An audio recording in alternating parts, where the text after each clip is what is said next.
Welcome back, everybody. This is the fifth episode of the Odyssey podcast, and today we are joined by Mr. Nathan Keenan, Odyssey Strength coach. Nathan, say hello and give yourself a little introduction. It's great to be here finally. I can't believe it took you till the fifth episode to have me on. One of the OGs, like I'm your first client. Fact, that's actually true for anyone who didn't know that. Yeah. We'll get into that in a second. We ran a survey of our membership there a couple of days ago, and one of the most requested things in the what would you like to see on the podcast was Nathan Keenan. So we had about 5 different requests.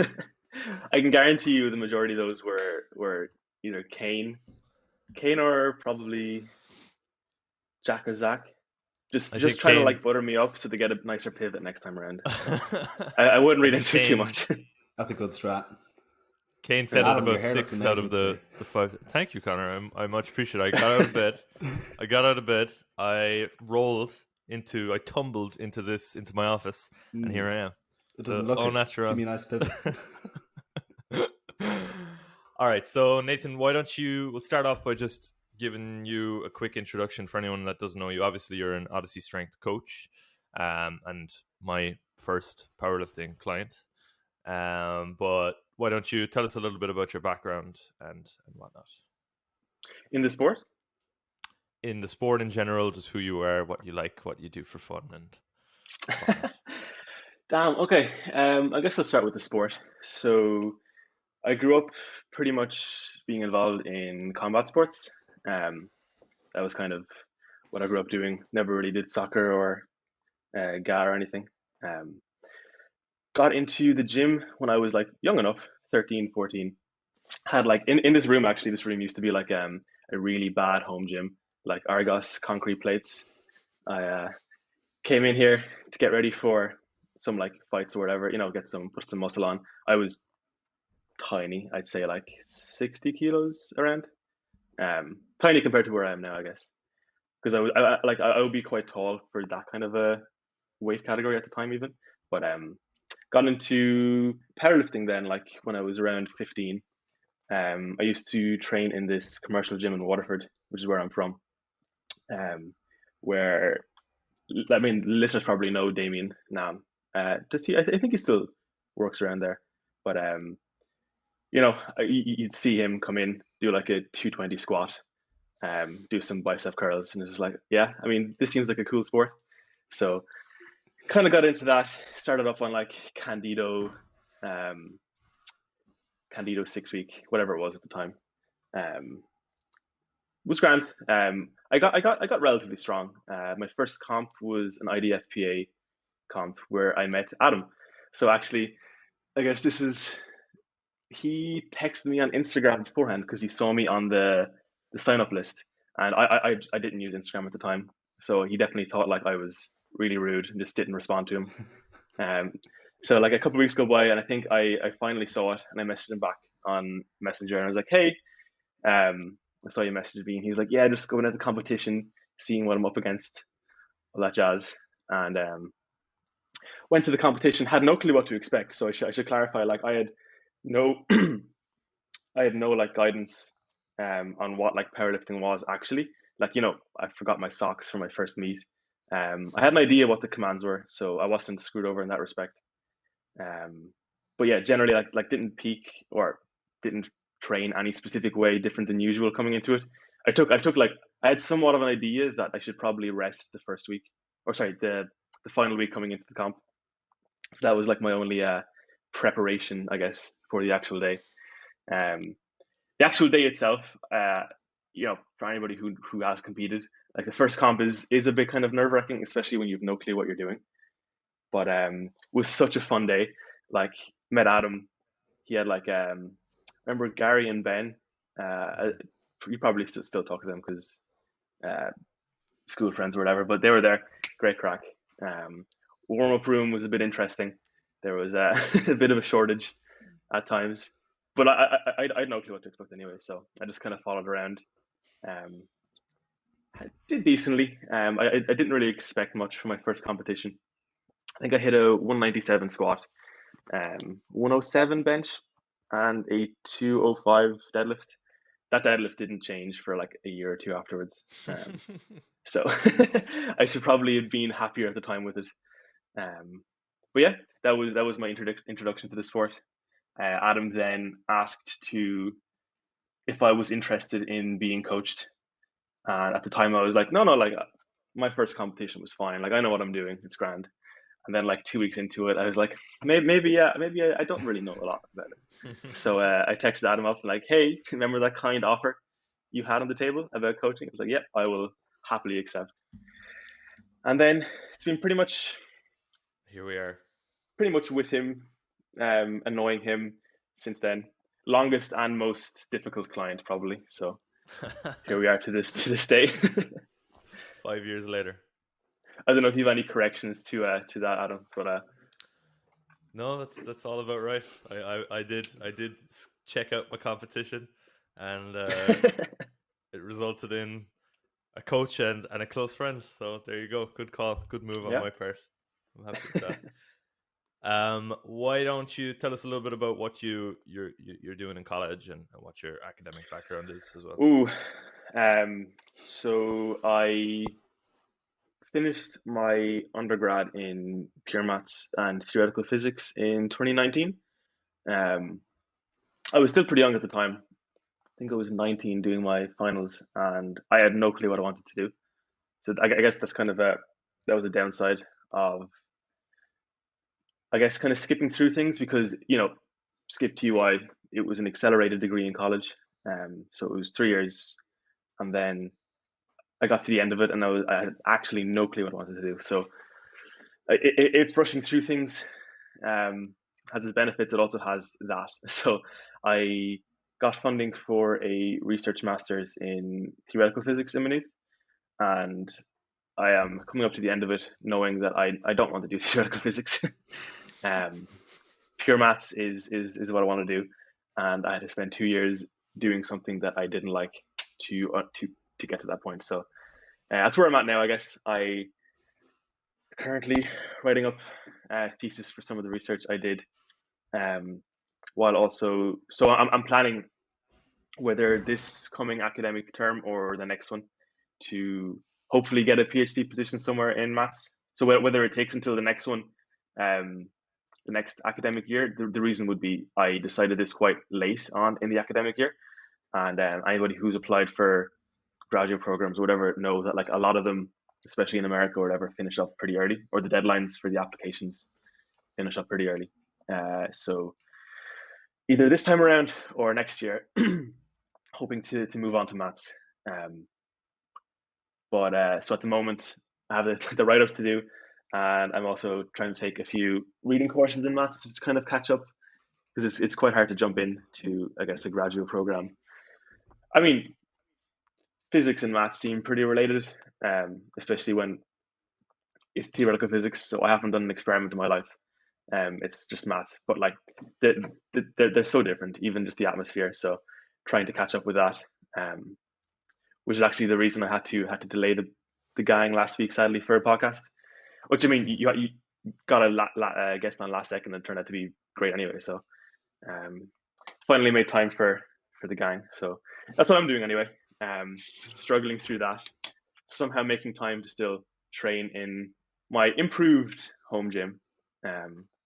So yeah, that's amazing. That's my academic route. I don't know how yourself and Clarice, who we're going to have on next week, for anyone who doesn't know, she's another coach under Odyssey Strength. I don't know how you balance everything.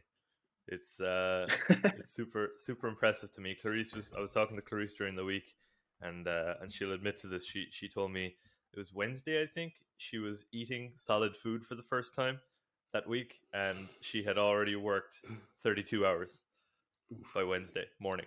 Jesus. So, yeah, no, I can't say I'm that on top of things.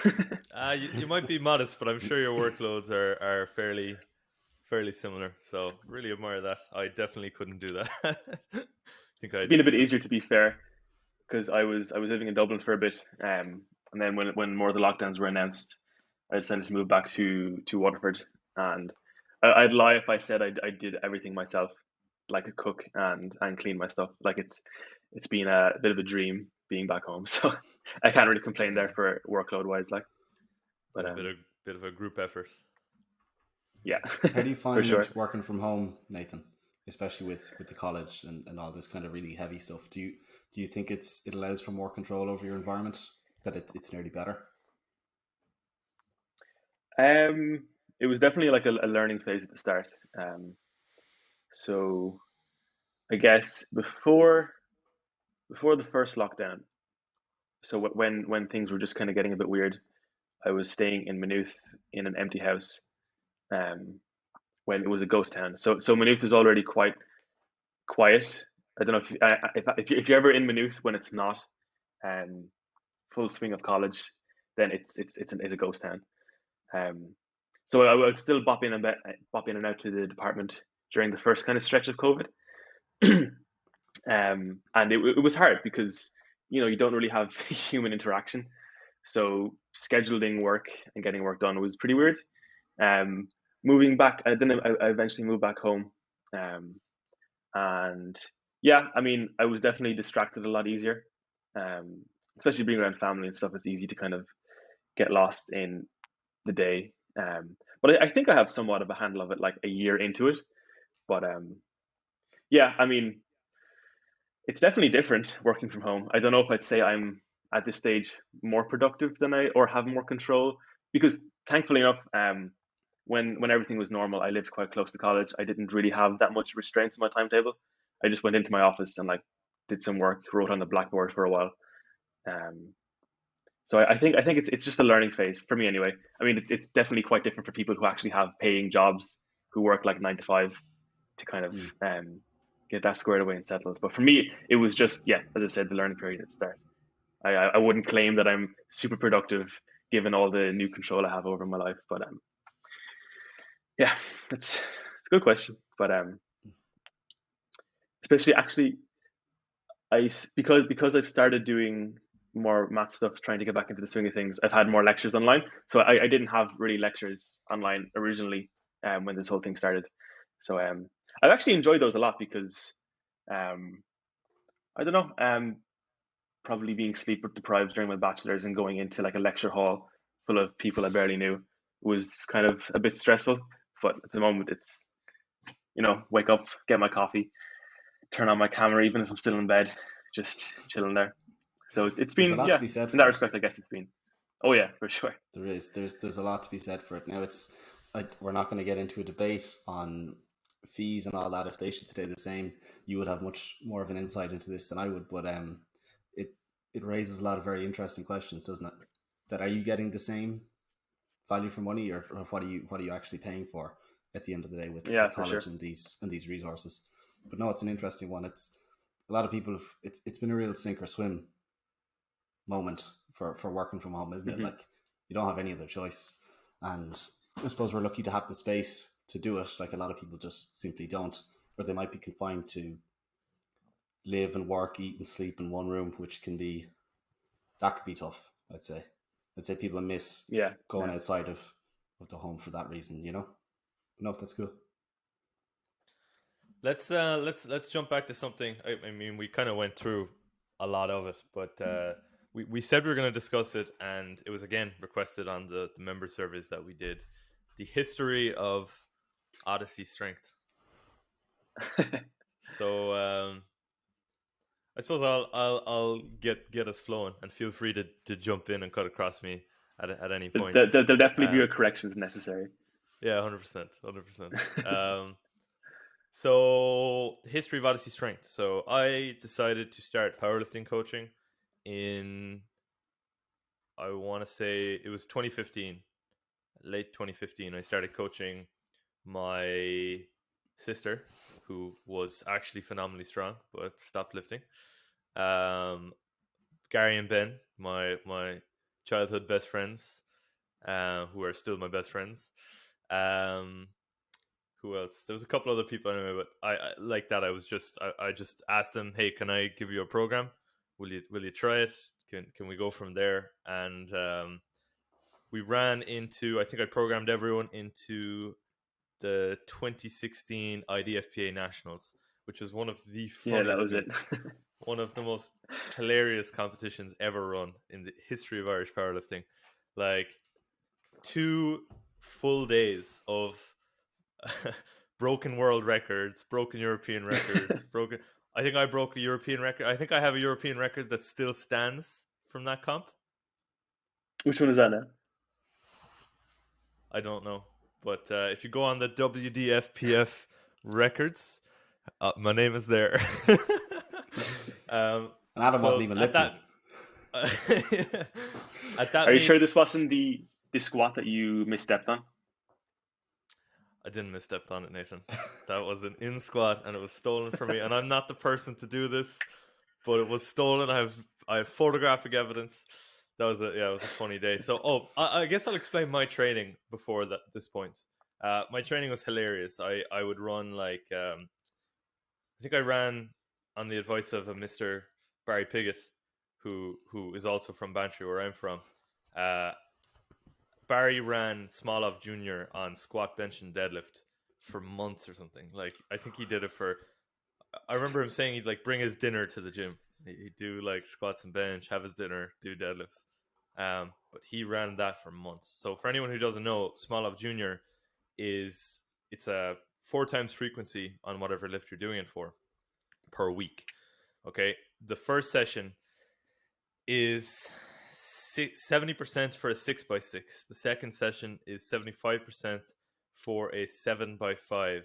The third session is 80% for an 8x4, and the fourth session is 85% for a 10x3. So it's just one of these hilarious Russian programs that you should just not do. You just shouldn't do it. And so yeah, I did that for the first. I think I ran it for 9 weeks, and my squat went from like 120 to 190 or something. And I was like, oh yeah, I'm gonna break IPF world records. Obviously, I remember, it's embarrassing. I remember texting certain people who would probably remember this as well, and being like, do you reckon I could compete at the next international comp? Because I reckon I'm going to take that record. I think I had just squatted 190, and I was like, oh yeah, in 6 weeks I'll squat 230, 240 or something. 6 years later, I finally did. So yeah, that was my training. I read the scientific principles of strength training by Dr. Mike Isertel and Chad Wesley Smith, and I was like, oh, I see where I've been going wrong. Obviously, it was that I wasn't phase potentiating my training. That's where I've been going wrong.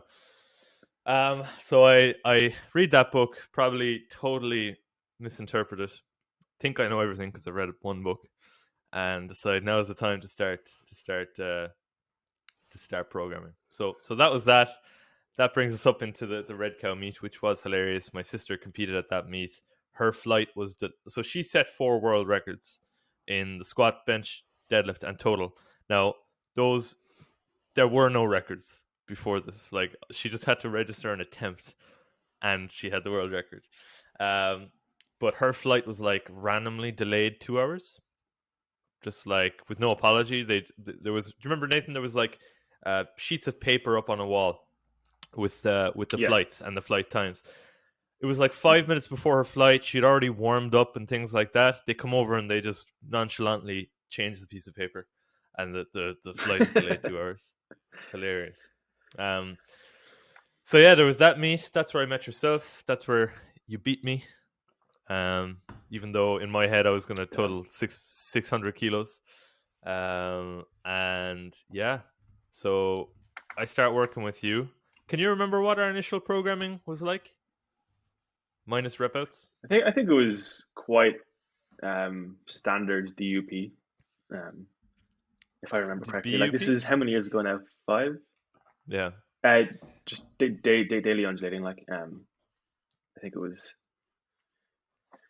I remember the color of the sheets, and I remember it being something along the lines of like Blue, like a heavy day, and then a light day later on in the week.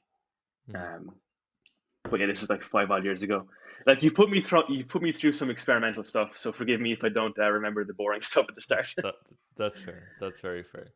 So yeah, Yeah. that's the first pillar of what Odyssey Strength has become was me giving Nathan random things that I thought were very important. I thought, if you didn't call that second squat day an auxiliary squat day, then it just didn't count. Yeah. Um, so yeah, very much a top-down approach back then, just about even. And then I think it was September of 2016. I'm at a competition in Athlone with Gary, actually, who at that point Gary was after getting really strong, and it was just before Gary was going to college, where unfortunately he would leave the sport and find rock climbing and instead become a badass rock climber. I actually would love to have Gary on to talk about rock climbing at some point because he has some amazing stories. But I'm in the warm up room with Mr. Gary Butler, and we're warming up. We know what's up. Like we've got an Ohio power bar in the gym. We've got some steel plates thanks to Raymond Han, and so we know what's up with the gear. And we see this fella doesn't look like he knows where he is or what he's doing. He takes an Ohio power bar out of the rack, and puts a shit gym bar with no middle knurling into the rack. And I look at Gary kind of like, and I say, I'll go over to him. And I went over to him and I was like, hey man, that bar you just put on the floor is like a really good powerlifting bar. He's like, yeah, I know. I don't like how sharp it is, Didn't like the knurling. And he puts the bar back in the rack anyway. Turns out this was my first meeting with Mr. Connor Campbell. I'm just going to stop you right there. I don't know if I said that. It was probably like, I just don't like the cutter. I don't know. It was something quite stupid, as I'm sure you'll admit to. Anyway. Connor, why don't you tell us how that meet went and how the events unfolded and ultimately how we became best friends? So I didn't know what was going on. I suppose very similar to everyone's first powerlifting meet. I had managed to convince my dad to drive me to Athlone to do this meet, and we were looking for the place for ages. Like, well, we could see was this school, and we kind of would see lads walking around in shorts and think, I think that's it. Yeah, we'll go in there. And we hopped in, hadn't a clue what was going on, was looking around for sheets of paper and bits to see where I was, asking everyone, pissing everyone off to see what the fuck was going on. Got in, about 7 kilos underweight, went into the warm-up room and saw this lad in the corner with a pair of jeans on, and I thought, fucking prick. And he comes over to me and talking about barbells and stuff. So I was like, all right, lad, yeah, I think I know what I'm at. And so I sent Adam back off to his pals. And then I was like, actually, I better listen to him. So I hopped out anyway. I don't know what my first attempt squat was, but I was so nervous. I just, as soon as my name was called, I went out on rack, squat, racked it. And I remember Jay Farrant was the MC at the time. He just kind of had the mic in his hands, like, you have to wait for the commands, Connor. And I was like, fuck, yeah. And Adam was just kind of waiting there for me when I walked back, and he's like, yeah. And I could see in his eyes, he was like, yeah, you really know what you're on about, don't you? But then for the rest of the day, Adam helps me out, gives me a dig out with commands and cues, and I think you're helping me out with a little bit of attempt selection as well, were you? A little bit, I think, yeah. Just a little bit throughout the day. And we got to deadlifts, and I saw people messing around with this white stuff, and I was like, what is that? And I think you told me, like, oh, that's chalk, like people put it on their hands to stop them from sweating and all that. And I was like, oh, cool, yeah. And I picked up this bottle of what I thought was chalk, and I went to go out, and Adam looks at me, and it's like, this fucker has talc in his hands, and he's about to talc his hands up or chalk his thighs up or something ridiculous. He came out to me and very questionably offered to put his hands on me and apply talc, which is a little bit suspect, Adam, I have to say, but it worked out. It was enjoyable nonetheless. But yeah, I think I went at least 3 for 3 on deadlifts, and much the same as you, Nathan. I was laughing when you said it. Afterwards, I had a bit of a chat with Adam, and he was like, here, look, I'm starting off coaching people. I'd love to take you on board and just kind of try out some bits, like completely free of charge. And I was like, Nah, man, I got a competition under my belt. I think I know what's up. I think I know. I'm going to do like conjugate or something. And I could see Adam just grimace internally, be like, all right, bro. Yeah, good shout. And then 2 weeks later, I realized I hadn't a clue what was going on. And again, I sent him a message on Instagram. It's like, you know what? I think I'll do you a solid. I'll accept this coaching offer. And here we are, 5 years later. Nutty. Question, actually, Connor. Do you know what your first block looked like? Do you remember, was I using RPE at that point? Yeah, you are. Yeah, so I had read the RTS manual. So I, at the time, then was like, because I also had probably just recently learned what the Dunning-Kruger scale was. I felt like I had hit the what do they call it? The plane of enlightenment. I had just fallen from Mount Stupid, or so I thought. But really, what had happened was I had just, because I picked up RPE for the first time and very simplistically thought, okay, yeah, this is the only way to do it. This is the best way. Like if you're not using RPE, you're just, you know, it's impossible to train. It's impossible to get the kind of results that you need to get. But at least your quality of training, at least when you started off, might have been a little bit better, a little more memorable than Nathan's quality of training. I do actually quite. Took a while to get me some RPE stuff. Fact. Well, my training before that meet was just so random. Like, to even have some kind of structure was a great thing, and to do something, I suppose, that was built on top of the last thing that I did was great. And it was that I would hit a certain top set for prescribed reps, prescribed RPE, and I would do a non-fixed number of backdowns depending on fatigue drops. Is that what you would call it? Fatigue percent, I think we were using at the time. Yeah. And we used to gauge how accurate our top set RPE was by how many backdowns we would get. Like you would say, you have to hit an RPE 9 for this top set. I'd be like, no problem. And I'd be getting like 10 back off sets. So that top set probably wasn't a 9. I was like, yeah, okay. So at least that was actually pretty cool. And it was almost like it accelerated your understanding of RPE. I suppose it worked that way because neither of us had this great understanding of it. Whereas now that if we're coaching people, we can skip that step because we have this knowledge built up, you know. We can maybe describe RPE a little bit better, how it should feel, and we're able to apply a bit of objectivity. Whereas in the past, we couldn't because we didn't fucking know. People get really weirded out and worried about RPE when they haven't really much experience with it. Like they get worried, like desperately worried about the fact that they might inaccurately gauge their RPE. Like it might not be a true 9. God forbid. It's not. It doesn't matter.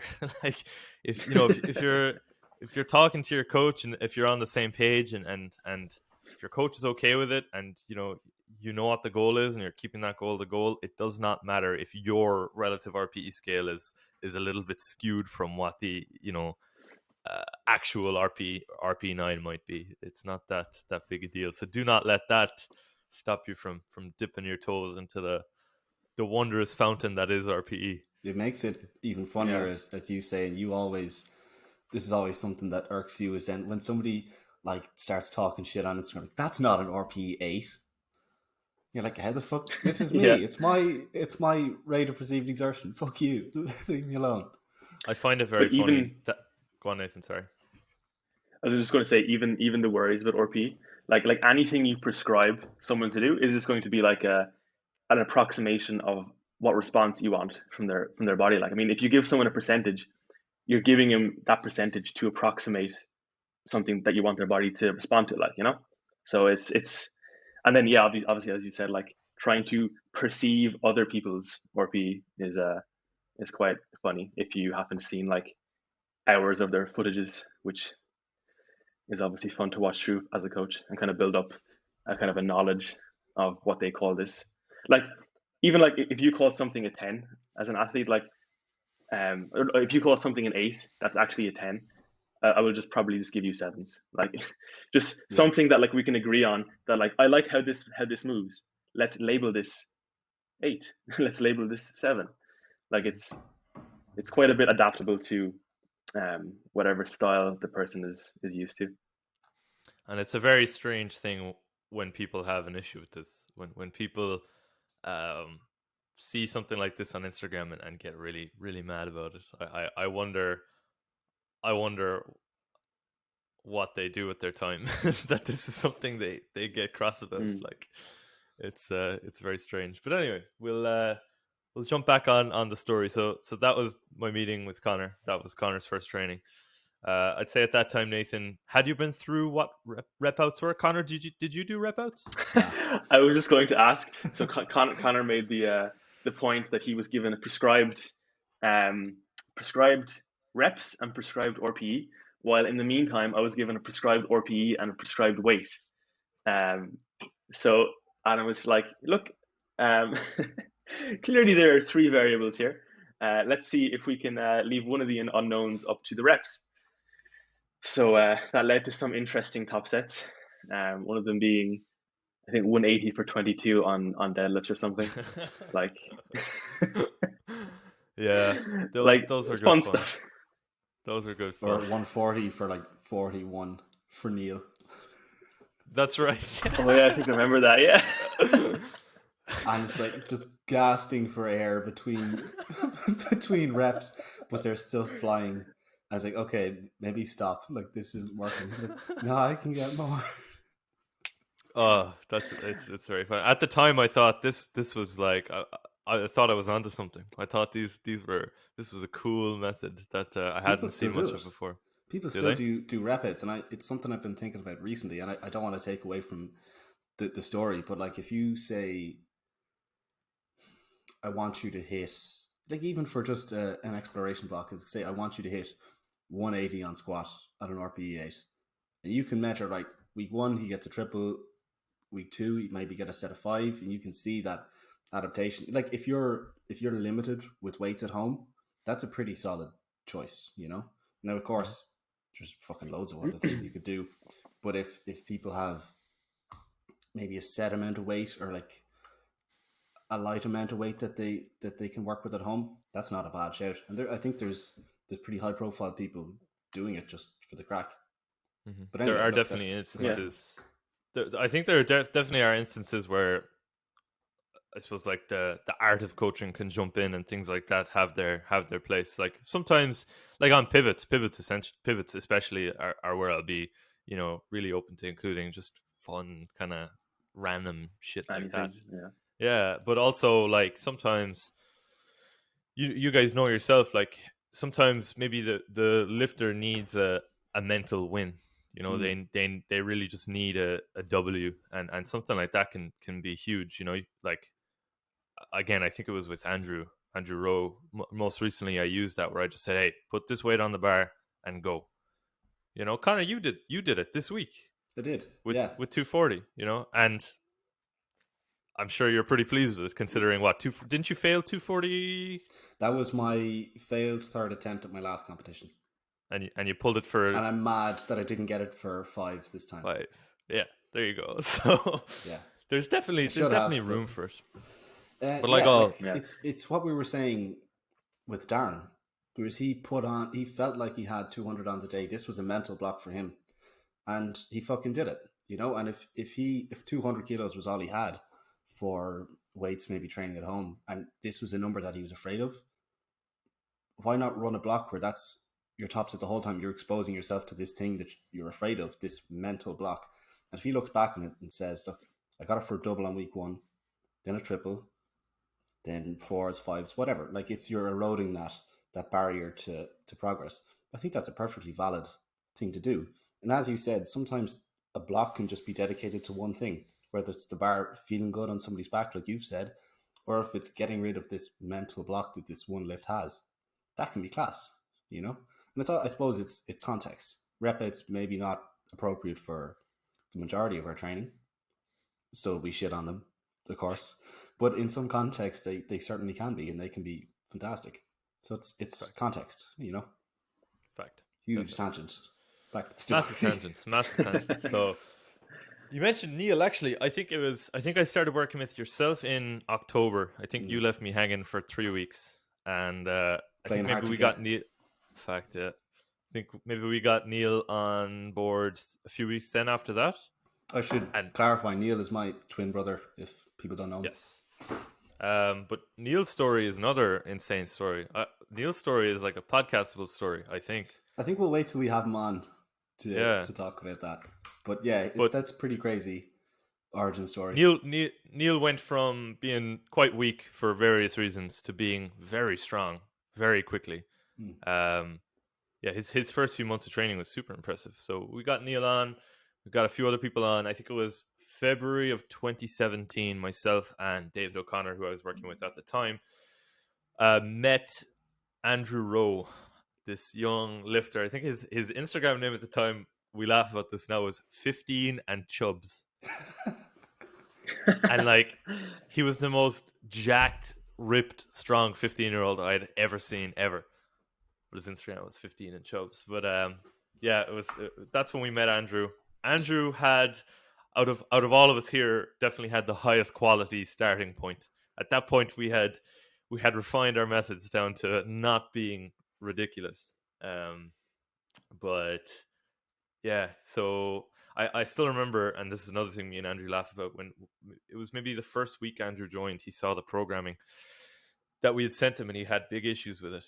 He had big issues with the programming because there was no lower body isolation work included in his programming. He wanted to add in, I think he wanted to add in 2 lower body and 2 upper body exercises at the end of every session. I think that's what he wanted to do, or something Glute along those kickbacks lines. Yeah, and glute those kickbacks, kind of things. absolutely. Lateral band walks, the rest of it. Donkey kicks. But he yeah, he had big issues with it. He wanted to do bodybuilding as well as powerlifting. So we tried to talk him around. We got through to him and convinced him to try one block without it. And yeah, he'll attest to having not looked back since then. So yeah, 2017, Andrew. Odyssey Strength still isn't a coined thing at this point. I'm still coaching for free. I think I still coach for free for like another year or something. What date? Man, I'm after forgetting what date. Was it late 2018? I founded Odyssey. Yeah, it was like October Yes, 2018. yeah, it was pretty late. Yeah, Yeah, I remember because I had just like got a group of people from Maynooth to agree to do intervarsities, and then obviously shoved them over to you. And I think it was around then when it was around that time that Odyssey came about, because I actually had a name to give them. It wasn't just RPM. So that's, I remember now. So I work in a gym in Bantry called RPM. And at the time, like I had decided to do my own thing with regards to powerlifting, and I had no idea what to call my, service, I suppose. Like, it took me a year to decide on a name, and this was like a year of like actively thinking about it like regularly. So yeah, we were calling ourselves RPM just because that was the lowest hanging fruit. That's where I worked, and I had a T-shirt that said RPM, so it fit very nicely. I think it was the July Open 2017 where we were RPM, or was that 2018? That was 2018. That 2018, was... It was 2018. Yeah. That was another funny meet. Did we discuss this last podcast? I don't think we did. We talked about it with Katrina because I think that was her first meet as well. Yeah, that's right. I think it was in the pre-show we talked about it, right? I couldn't. Anyway, doesn't matter. But it was the July Open. I was handling both of you, Andrew. Yeah. Graham Keenan. Shout out Graham if you're Yeah. listening. Legend. 2 younger lads, another fella I know. That was the day before, and competing myself. Safe to say, and also like 2 weeks before that, my knees exploded, so I couldn't squat. So that was that was actually one of the funnest meets ever as well. It was a really good meet. But that was our first and last meet as RPM powerlifting. And then in, I think, October or so, the name Odyssey entered my head. I started messing around with the logo. This was the original logo. You can see it. It turns out that my Google search had left me awry, because this logo was already in use by a big, like, techno musician or something. My friend alerted me to his use of this logo. So then we switched logos to the, if lads, you wanna just give them a quick display to the current logo, which, if I must be honest, I much prefer the newer logo. I think it's a lot cooler. And yeah, in December of 2018, I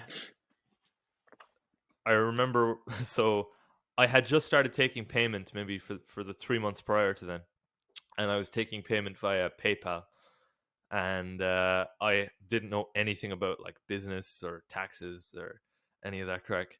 I was taking payment via PayPal, and I get a very scary, ominous message from PayPal saying that they're going to be alerting, my country's revenue to my financial actions. So I shat my pants essentially, and I set myself up as a sole trader, ran down to the bank, set up a business account, and decided, right, this is the day we pull the trigger. And I created the Odyssey Strength Instagram page that day. I think it was maybe the 8th of December 2018. And it's like a modern business registration. Like, you're not a real business until you have an Instagram page. That's when it's serious. Fact. So I just want to quickly flashback to 2017. I think it was when was that when you had the idea of Rise? Is that when that was? Rise, yeah. Adam wanted to skim over that. Call back. Yeah, I wanted to make sure that wasn't glossed over. So before Odyssey was Rise, and it was a lion logo. I think was it a lion? It was a lion, yeah. But in the letter R.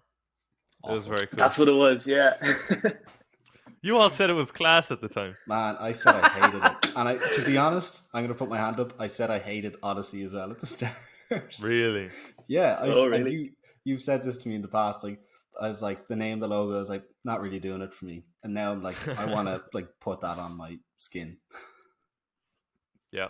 It's funny because at the time, I think what drew me to Odyssey was like it sounded cool to me. And I came up, took from Google a cool thing that was relevant to the name, because so I'll explain the origin behind the logos. The original logo, this one, is a Greek symbol of strength, and obviously Odyssey.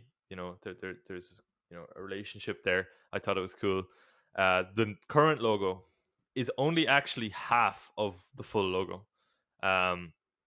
The full logo is Atlas, the Titan Atlas, holding up the world. And so what you see in the current logo there on the lads' jumpers is the world.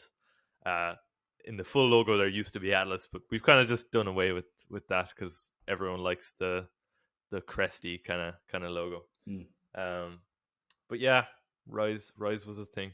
Rise was a thing. Unfortunately, it was short lived. I didn't publicize it or anything like that. Okay. I don't think. I think so. No. So yeah, then we entered the Odyssey era, and things snowball. Andrew Rowe kind of gets things going. Really, I suppose he competes at nationals in 2019 as a fucking.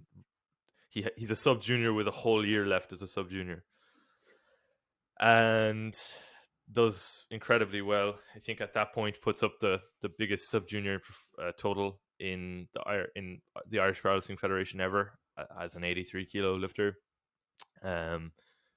which is laughable because it was 595 and now there's sub juniors who are probably looking at touching 700. Like, it's insane. But then he competes at Worlds in Sweden. We see like a surge in membership after that. I think our membership, we had maybe 10 people at that point. I think after Andrew competes at Worlds, we get like 30 people. Yeah. Not just from Andrew's efforts. Nathan, your efforts have been huge as well.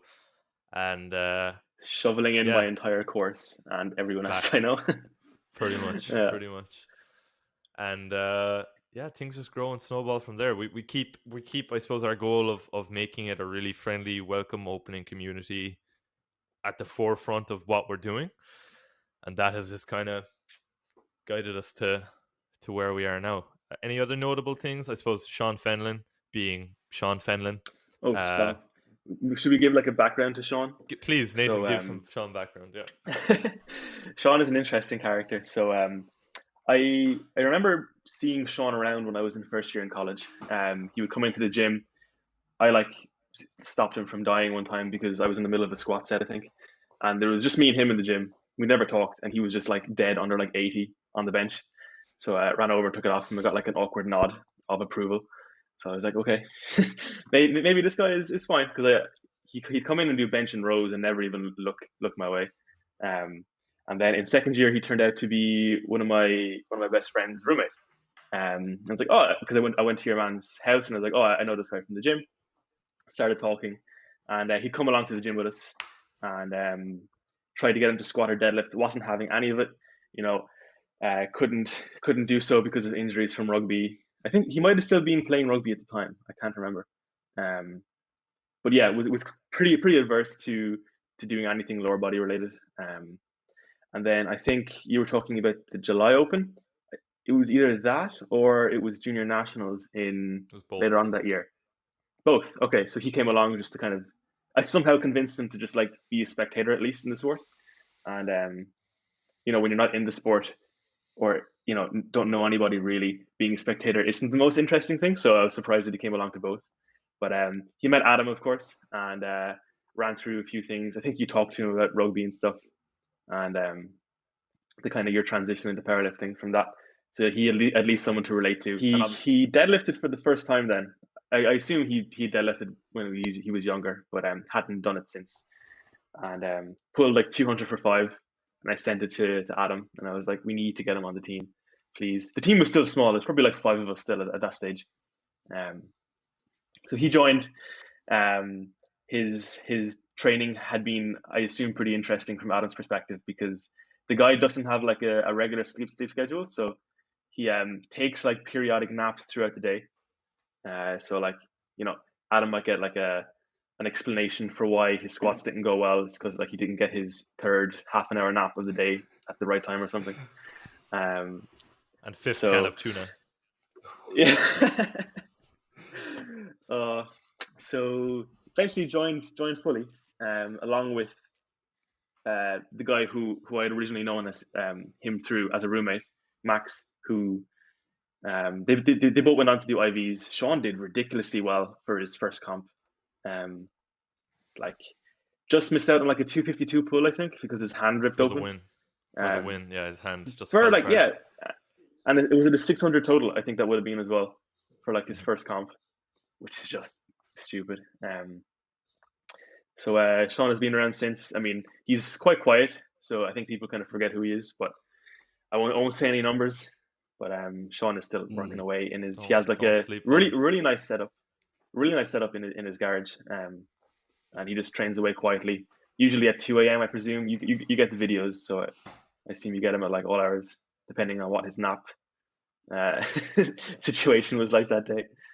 There has been times where I'll wake up to my phone at 3 o'clock in the morning, and it'll be Sean. I'll have a quick chat with Sean. I'll go back to sleep. Yeah, I think important to mention as well is after that comp, Sean was invited to compete at the University World Cup in Estonia, which was his second competition. And there's that famous picture of him on the pedestal, like being really disappointed with getting second place in IVs. Like just like funny. I hate this sport. Like stone faced, amazing. Yeah, it was funny. That was IVs in Cork, wasn't it? Yeah. The one thing, great weekend, amazing competition. RIP the floor. Shout out Ken, actually. Shout out Ken, because Ken was behind that comp. Yeah, Ken was ran amazing. That. Yeah. The one thing I really remember is you and Sean, when you were training in that pre-IVs training block or series of training blocks. Stop. fucking go down in history. Like, we used to love coming into chaos, and the place would be hopping because you and Sean would be like Yeah. hopping off each other, like slapping the piss out of each other. And when we got to the IVs, obviously, if you did a training, you're going to do it on the platform, and Sean would be going up for an opener, and Nathan would be walloping him on the back. And everyone I was handling for DCU were like, "Oh, do that for me, do that for me." He's like, are you sure? This is never. And people were like, "Yeah, fuck me up, let's go." And then everyone was So like I think- slapping and beating the crap out of each other then for the rest of the day. Quick interjection, Nathan, before you go. But I remember slapping Sean first before you slapped him, and he was like, "No." Then you started slapping him.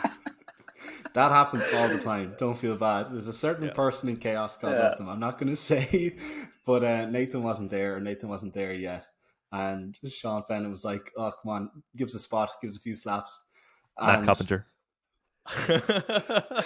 yeah, Much love, him. Matt. You need practice to give good slaps. But Matt went to slap him, and Sean got so hyped off how bad it was. Man, I'm sorry. I know how it feels. Like, I've tried to hype Sean up, and you need to like hit him full force to get him into the zone. And Sean got so angry with how bad it was. It's actually a very stressful thing. Go on. Sorry, Nathan. Go on. No, you go on. I was going to give a history too, but you go first. I was just going to say it's a very stressful thing to be asked to give someone a slap when you have no idea what kind of slap they like. Yeah. And to like people who have been in this position, the advice I've given before is slap way harder than you think you need to, because it's worse. It's better to slap harder than necessary than to not slap hard enough. That is worst case scenario. So just fucking like forget everything you know about like kindness to your fellow man and just try and beat the shit out of whoever it is that's asked for a slap. So the slaps actually have to give thanks to Adam, because I think they originated. So yeah, we had a few blocks coming up to IVs, and I think this was probably the end of 2018, where there were rep outs. There was a rep out block for myself and Sean, and it was final year. There were like Christmas exams coming up. Like, didn't really sleep that much. Had like our diet based around Monster and caffeine. So we'd come in and have rep outs, and the only way you're going to be able to like get yourself out of like a half comatose state to be able to do these is just if someone that just slaps you really hard. So throughout that block, I think that's when the slap was developed. Carried on to the further blocks and into chaos, where it was shown off, I guess. And then at IVs, when everybody was like, "What is going on?" Like, why? Amazing. It's an opener. Yep. So yeah, that brings us into Sean's second competition, which was on an international platform. I end up going along to coach as well. It's my first international comp. So me and Sean are both very new. Sean especially is new to everything. I do remember the food over there. Like, the food is good, and the accommodation we stayed in was fantastic. But even my stomach was a bit kind of upset every morning after the food. Just, I imagine differences in like what our guts are used to kind of handling. Especially because like my breakfast anyway would be very dairy heavy.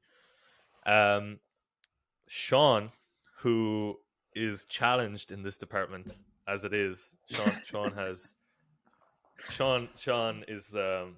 he has a very specific diet. That's all I'll say. Sean is getting flamed in this podcast. He's not. I love Sean, but Sean has a specific diet which makes eating out with him challenging. That's all I'll say. That's as far as I'll go with it. Can I So just on that point quickly, I remember.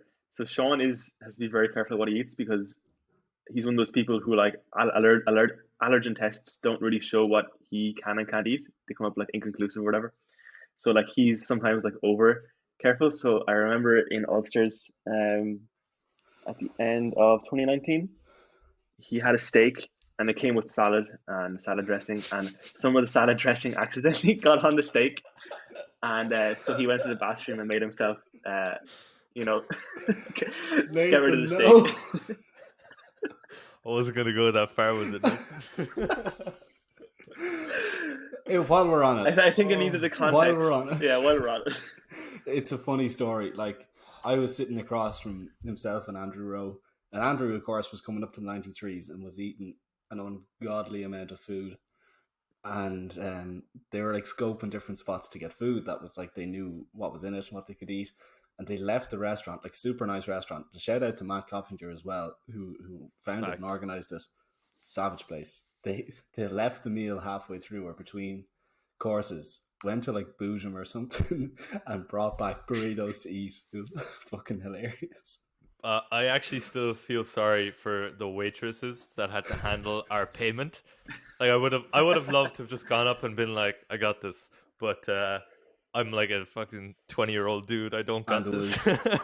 How many? There's like 20? 30 people. Oh, yeah. So we all pay individually, and again, it's in Belfast, but we're paying in euro, and they take the euro. Oh, it was messy. It was messy. So yeah, back to Estonia. Sean, it was very funny. Sean was in the warm-up room, just incessantly burping. Incessantly burping. You can see because there's like a ring of people around Sean. There's like an exclusion zone around Sean. It's like a big 3-meter radius. Warm-ups are going well. Last warm-up, because Sean, it was actually very unfortunate. I think the meet could have gone like just a little bit better if Sean wasn't the strongest person in his flight. There was 2 flights of 83 kilo lifters. There was the upper flight and the lower flight. Sean was in the lower flight, but he was by a lot the strongest person in that flight.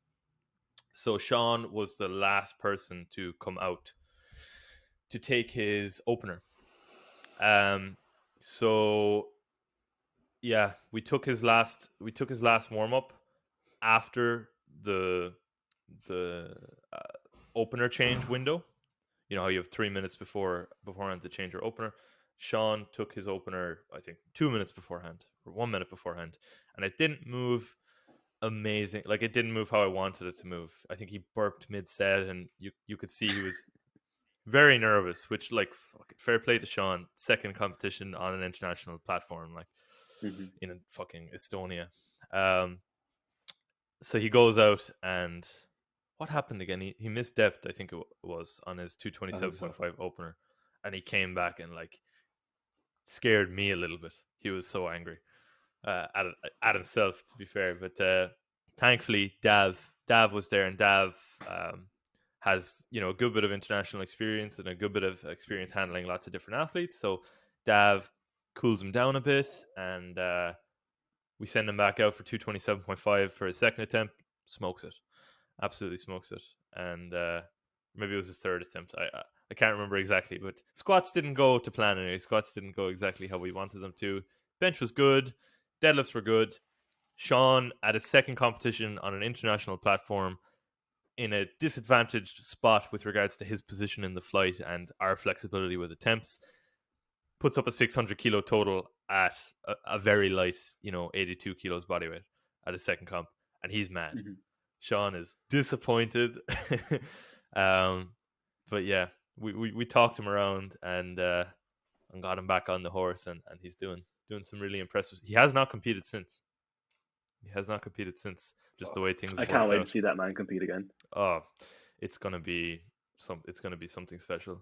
It's gonna be ridiculous, especially because he's slowly worked his way up to the upper limits of the 82.5 or 83 kilo class, and he's moving well. He's moving really well.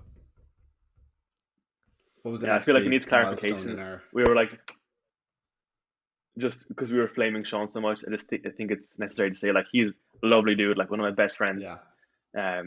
Super hard worker, so nice. But that's Sean's story anyway. The reason we used to flame Sean about training is because he would literally work too hard. He would do too much, and he would like, or so he thought, mess up a session. And rather than tell me, Adam, I messed up a session,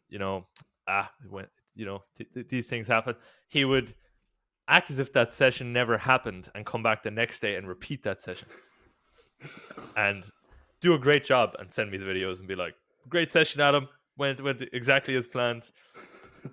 Gotta love Sean.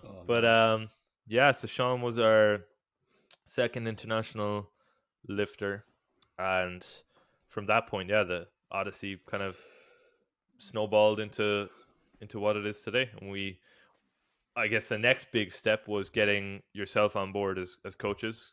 Connor, you were on board first, or in early 2019. Then I think Nathan, you came on board next. Then Andrew, then Clarice, and here we are today. Here we are. What was the next big meet after that? I feel like it was fairly sparse up until Ulster September. 2019. Junior Nats? Well, oh yeah. Or Ulster, sorry. Wait, which was? Ulster was first, yeah. Yeah, it would have been Ulster, yeah. Mm-hmm. What a crazy competition. That was actually great when weekend. you had said about handling all of us at the Leinster Open in 2017 in Refit in July. Yeah, July Open or July Leinster Open, Open, whatever. I felt that firsthand in Ulster. Like I'd handled, and as you and I do, fucking spot and load bars and plates for everybody in the warm-up room, and then to come in the next day for the morning flight just feeling broken. Just like, well, I'm gonna lift now, I suppose. And it'd just be such a mental time. But that was such a savage weekend as well. And that was one of the next ones where we brought a big team of people that we didn't know terribly well in person. Like beforehand, it was, say, Nathan and I had trained together a lot in person. We knew each other's lifts extremely well. I think with Ulster was one of the very first times where we really had to, I suppose, it was one of the first ones where this was direct, like 100% of your training was online with me. Now we have to apply this to the platform, and I think that was done extremely well. You know, do you get what I mean? Yep. It's kind of where our online basis kind of showed its efficacy, and we fucking killed it. Absolutely. I want to come back to it. I think it's time we finished the history of Odyssey because we've been talking about it for like an hour now. But we'll come back to that September meet because I think, Nathan, it's a particularly relevant meet for yourself, given it was your last meet. And it didn't go amazingly well.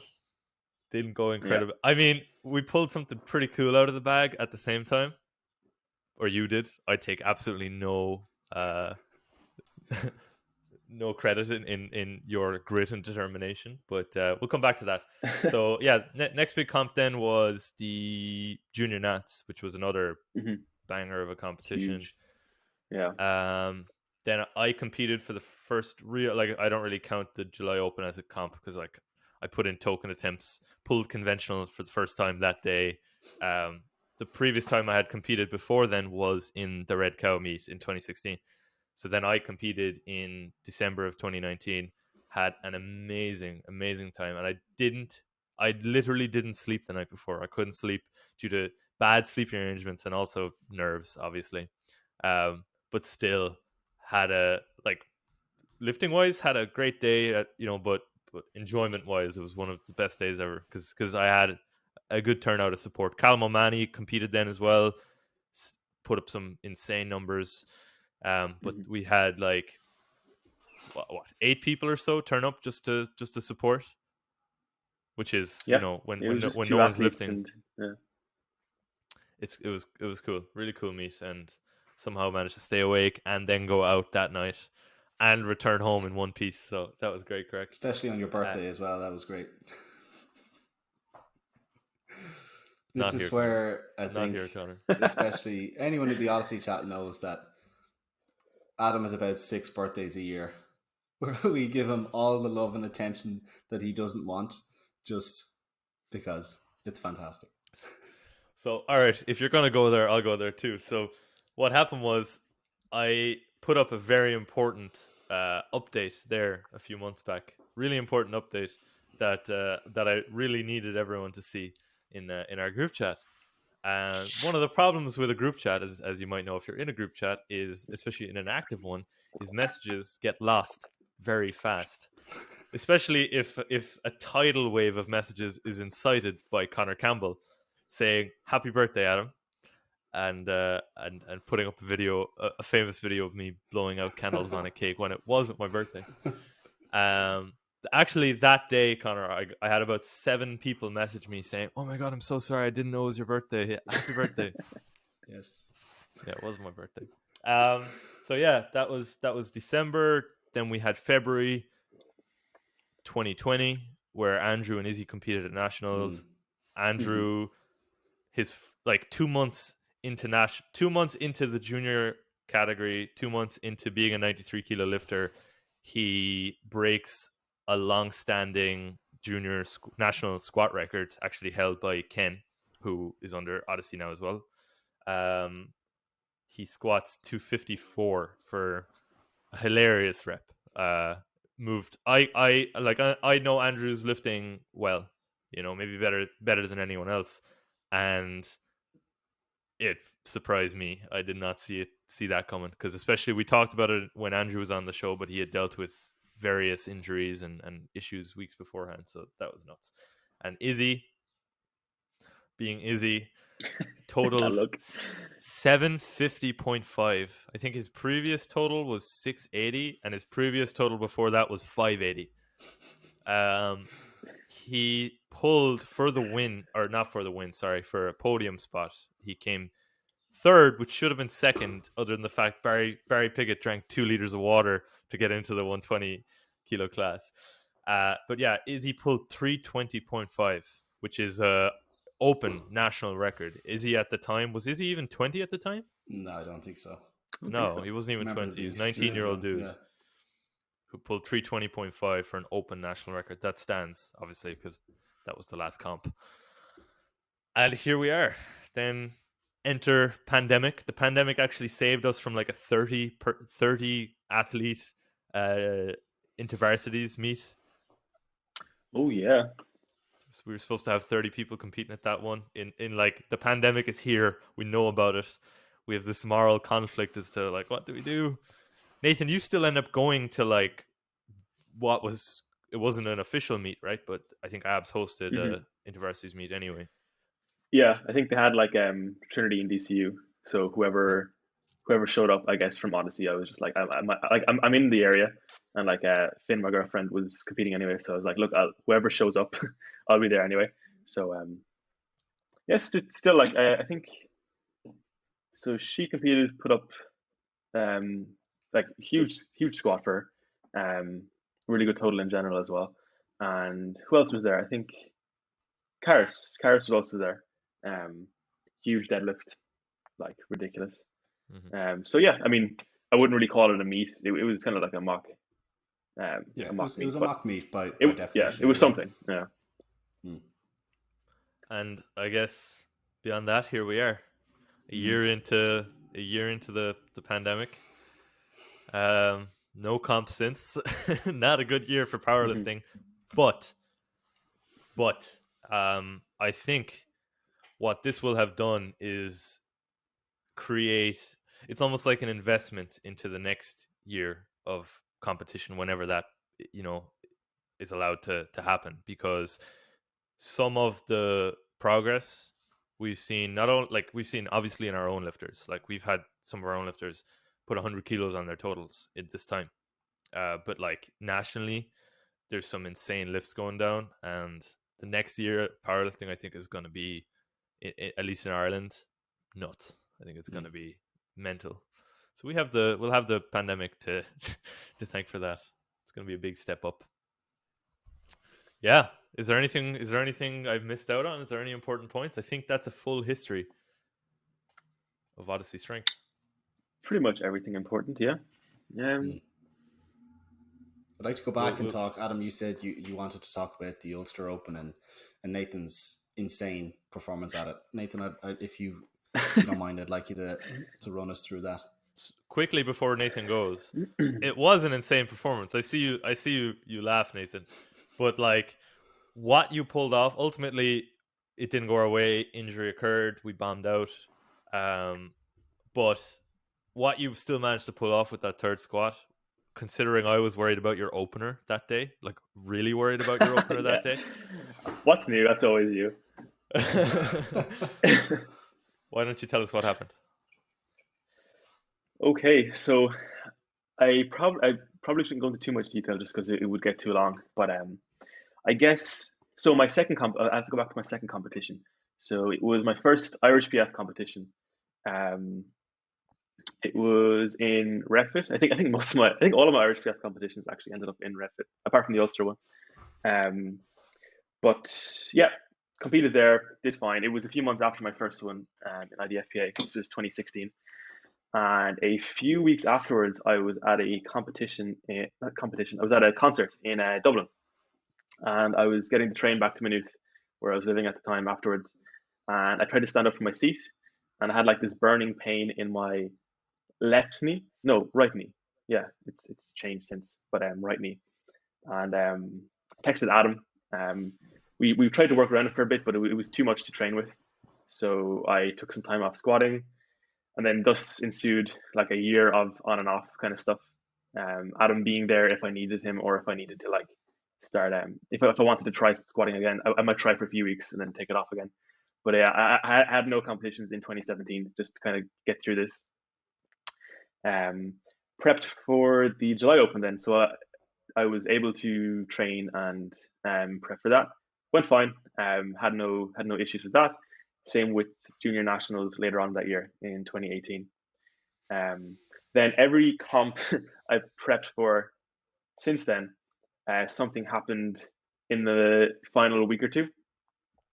So for IVs, my squat was still fairly normal. And the last 2 weeks, I think I was doing some warm ups with a band, and I like heard a click in my left knee this time. Yeah. So tight a resistance band around a half rock or something, put it around my knee, and just did some like extension stuff. Yeah, and it just clicked. It was just bits and bobs here and there. I can't even remember which one it was specifically, but something banded anyway. I still squatted that session. I think I had a single. I probably shouldn't have, but I capped it at like 215 or something. And then it kind of went away in IVs. So whoever was at IVs, I was like walking, like doing lunges up and down the warm-up room, just trying to like get it to feel somewhat nice. I started doing some banded stuff as well because it generally helps. But IVs went fine enough. I missed my final 240 on depth, but I got a 232, which I was happy with. Because it was like 12 and a half over my previous squat in comp. So then that went fine. And then Ulsters, the same thing happened 2 weeks out. I think it was to do with warm-ups again. It might have been something else. It might have been just squats. So I should preface, my squat completely changed coming up to Ulsters. I couldn't really do a lot of knee flexion throughout my squats just because of the pain. So I ended up like moving a wide stance. It looked quite awkward, but it was like the one position I could squat pain free in. And I wanted to do Ulsters because I'd put like a lot of work in during the summer, hit some like really good sets that I was proud of, and I was like, look, if I can make this work some way or another, I will. And then 2 weeks out, something happened again. Knee clicked. I didn't finish the squat session that time, I think, which was probably smart.